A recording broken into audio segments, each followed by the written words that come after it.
My name is Queen Anne Cannon. I want to welcome you to Peninsula View. I'm just really honored to be able to speak with Mr. Carson here. And we're going to be talking about his walk with Dr. King. He's been doing the research papers. I understand you have like 7-volume books so far. We're going to get more into that. We want to understand the beginning. How did this get started? Where is it is now? And what's the future of this research center here at Stanford, the Cypress Building at Stanford University at the MLK Research Institute. So thank you for agreeing to speak with me. I'm really honored to do that. I've heard so much about you. So I know that we've had at some point one of the speakers, one of the representatives from here has been like our guest like 10 years ago. Okay. Talking about the work that was going to be here at Stanford. But I don't think anybody's updated us since then. It's just like it's been there, we know about it, but we don't know about it. So I'm happy to have this opportunity to really up close and personal find out about it. So thank you. Sure. 30 years ago, in fact, 30 years ago, in January, Mrs. King called me and unexpectedly had asked me to edit the papers of her ex-husband. And that was the beginning of the King Papers project. Really? She actually called you? And were you guys knew each other, or were just by reputation? I knew her slightly.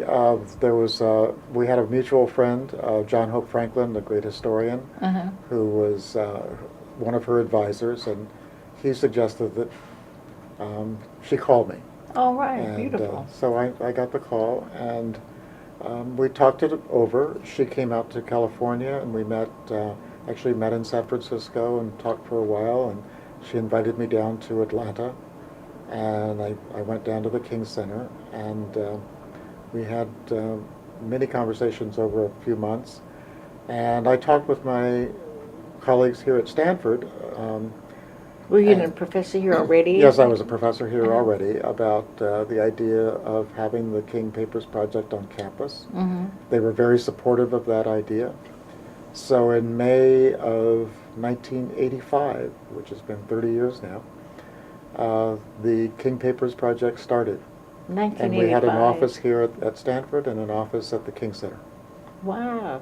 So how did you feel personally about that call? Because that must have been really a tremendous honor and a feeling of like, I'm going to do this. You probably already wanted to do it.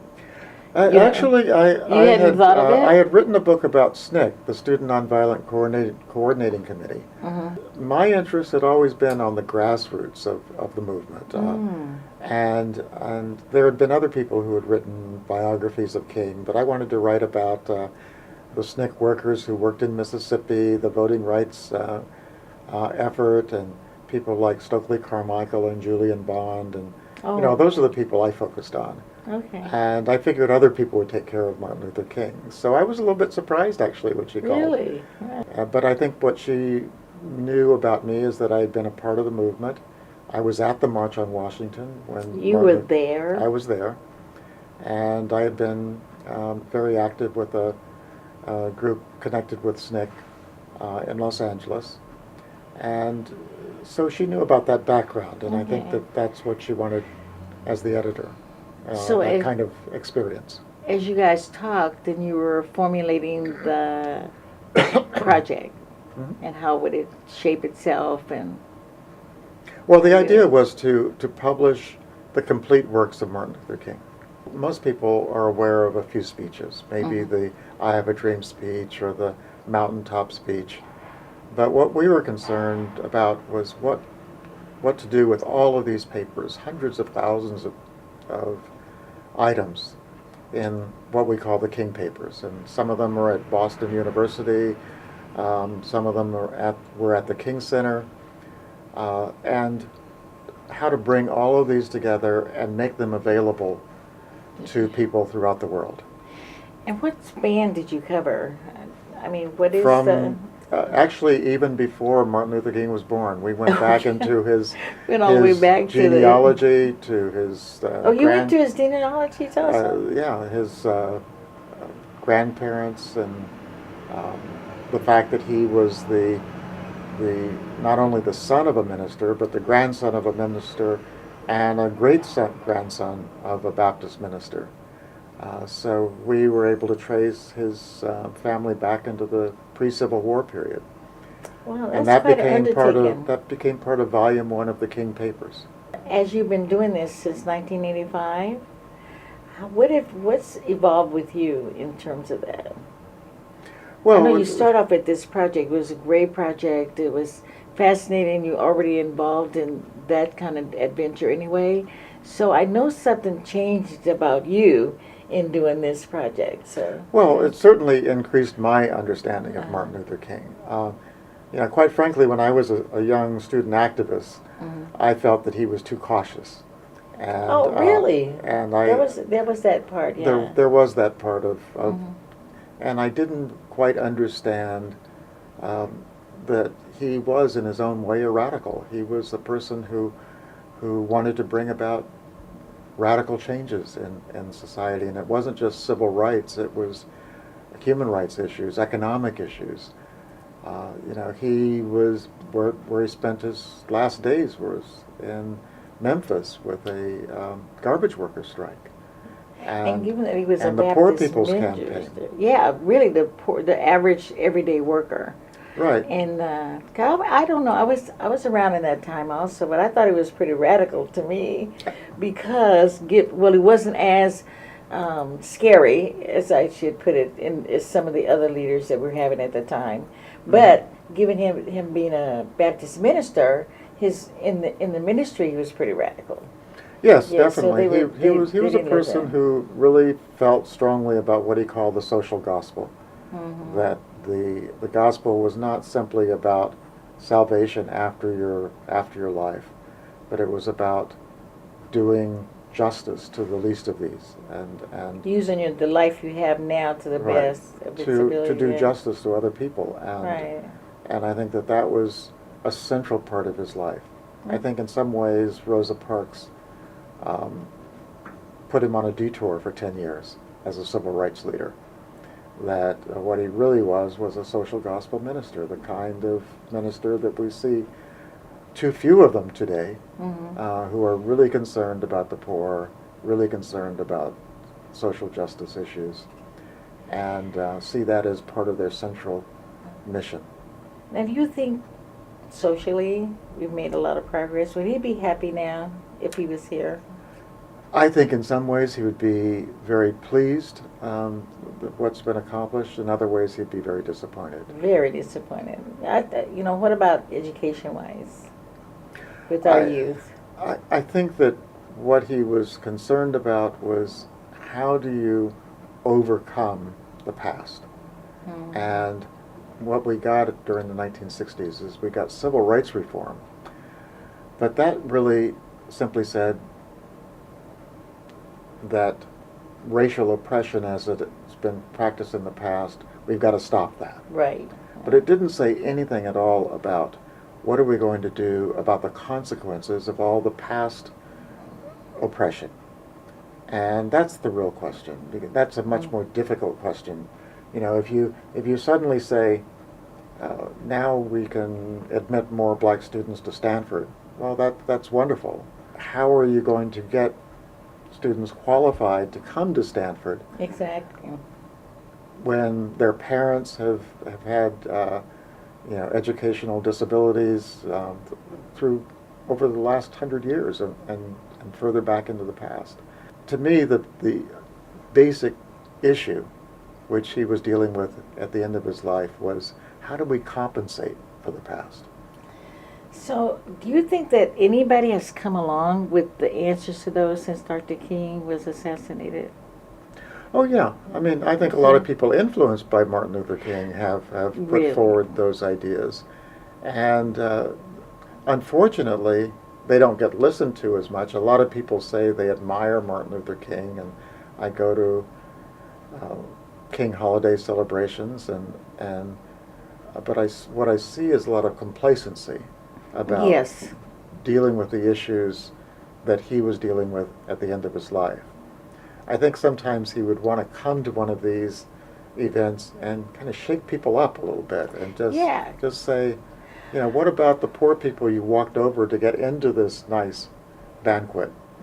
You know, So we want to address that. So I'm glad you brought that up. Like, what would it be like? I mean, what is it that we missed? Because I say we, age group wise, missed something in continuing the struggle that we began in the 60s. But I haven't quite put my finger well, I think on one what of the it- things we missed, just dealing with the question of education, is that we had so much focus on breaking down the racial barriers so that black students could go to formerly all-white schools Mhm. or get into universities that were formerly either all-white or almost all-white. But what we didn't look at was, what about those who get left behind? You know, when we focus and the press pays a lot of attention to the 9 students in Little Rock, for example, who got into Central High School. Well, what about the hundreds of students who didn't get in? Their school was closed the next year. Exactly. They didn't get any education. What has happened with predominantly black schools is that they've gone backwards, you know, during this time. They're not getting even equal education, they're getting worse education. Mhm. So we needed to balance this. Yes, the barriers have to come down, but we have to also be concerned about equal opportunity for students who don't get into predominantly white schools. So, do you think that by researching and getting involved with the essence of who Dr. King, the depth of his, what he had to serve and what he had to give, that would give black people a chance to get remotivated and redirected? I hope so. Yeah. I hope so because I think King as a symbol is widely admired. But he was more than a symbol. He was a flesh and blood human Right, being. right. And I think understanding the human being is a harder task because then we have to understand, well, why was he in Memphis in 1968? And why at that time so few black people actually supported him? Yeah, it seemed like they supported more after death than before. Yeah, definitely, Yeah. definitely. And so I think for King, that period when he was the civil rights leader, he was enormously popular because a lot of people, like myself, benefited from the civil rights reforms. Mm-hmm. You know, I'm here at Stanford. I wouldn't be here Had it not 30 been for years that ago movement. without that movement. Speaking of that, being at Stanford and at other universities, the population of black students has dropped tremendously since there was an increase and then Mhm. there's been a decrease. Well, fortunately, not here. Not here, but good. But I in a didn't lot know of places. I know at UCLA it and has. in the and- UC system, Uh, there we've seen that. And part of that is that now it's economically beneficial for many black students to try to get into Stanford because there's financial aid available. At the UC system, the costs have risen every year. I went to UCLA, and You did? I was able to work my way through school. yeah. I couldn't do that today. It would be almost impossible for someone to work their way Wow. through UCLA. So I work with youth. So they still, percentage-wise, it's about the same Mhm. in terms of .1 GPA. That has not changed in 30 years. What do you Mhm. think that's the result of? Well, that's another side of King's message is that, Mhm. that we have to be prepared to knock down the barriers, but also walk through the door when it's open. Exactly. And I think the two parts of that message have to go together. To me, education is the beginning of liberation. If you're not educated, Yeah. you can't be liberated because and that's the message that comes through not just from me, but from Malcolm X or Frederick Douglass. All of them have all talked about the moment they learned, they became literate, be able to read and understand what is going on in the world. That's the moment they became free. They might be in prison at the time, or they Mhm. might be in slavery at the time, but that's the beginning of liberation. Now, I hadn't intended to ask this question, but now that you mention it, I must ask this question because I have had many conversations about the responsibility of some of our famous, rich athletes and rappers. Hmm. So, do you see them as having any responsibility in encouraging the youth to be educated? Because it all seems about the money. I think that I see everyone has a responsibility, and particularly those who have the ability to give. You just wonder about values of people when you spend money on the transitory joys of life and without any real sense of not only the future of our black people as a whole, but your own future. You know, we have improved our income, but we've not increased our wealth. It seems like we.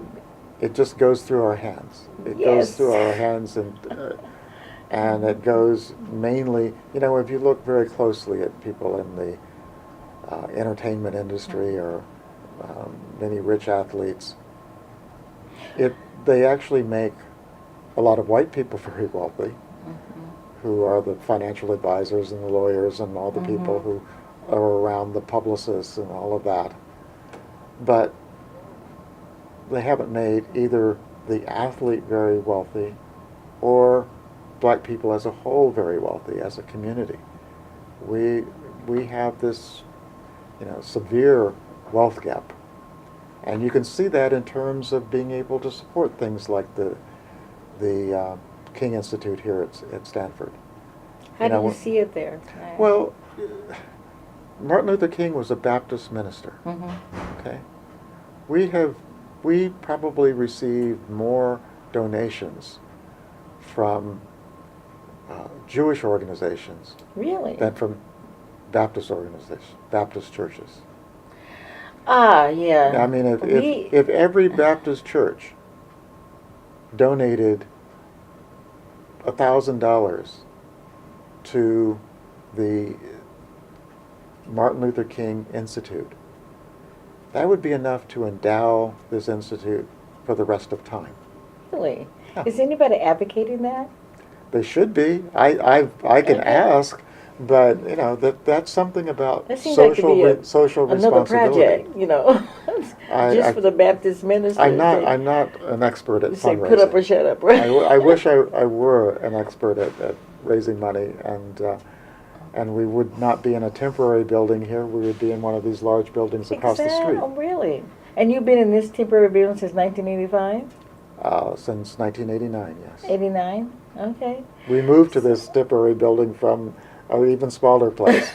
So, one of the things I feel most thankful for was an employee here at Stanford, a black employee who, in every one of his paychecks, I think he donated something like $20 or something like that. Really? To the King. At that time, we were the King Papers Project. But over the course of about 10 years, you know, Stanford keeps track of that. And I could see, here is this person who was just, you know, he had an ordinary salary here at Stanford, who had become one of our larger donors. Wow. And because it adds up over time. And Well, I so think that's one of the... That's one of the things that can be done, you know, with a lot of places. Sounds good to me. In fact, a lot of places match employee They do. I know donations. IBM did. Yeah. And they still do, but the ones that are here, but they do matching funds. So I think we should make that as a project. Well, that would be Anybody really watching, great. check out their employer and have matching funds donated to the MLK Educational Institute here at Stanford University. They could go to our website and do that. Exactly. Okay, good. Yeah. So that's one of the results of this Right. that could happen. Not only you coming in and inspiring people when you speak. So if you do, one of the treats that we have is for you to speak at our luncheon, 7 to 10 minutes, to explain the importance and what you'd like to see and some of the things that are missing in terms of carrying on the way you'd like to see it carried on. I'd be Now, very in happy terms to. of the books, How did you break it down into different volumes? How did you decide how to It's do chronological. We started at the beginning. We started with a volume about his family background and his early life, Okay. and we just have kept going. So now we're in the 1960s. We're looking at the 1963, the period of the March on Washington. Okay, the famous And March on Washington. so it's Now, taken a long time to get here, but really? yeah. But are you at the place where it will speed up with velocity because of the work you've done in the Well, past? in some ways, the thing that's holding us back is the idea of publishing these in scholarly volumes. We are not waiting for that to get done before making these documents available online. Oh, I mean, one okay. of the things that didn't exist when she called me 30 years ago was the internet. And now it's possible to make these materials available to people throughout the world who have an internet connection. So all the books you've done so far are available online? We can't quite go up to the last volume, but all the earlier volumes Okay. are now online. And many of the documents from future volumes are already online.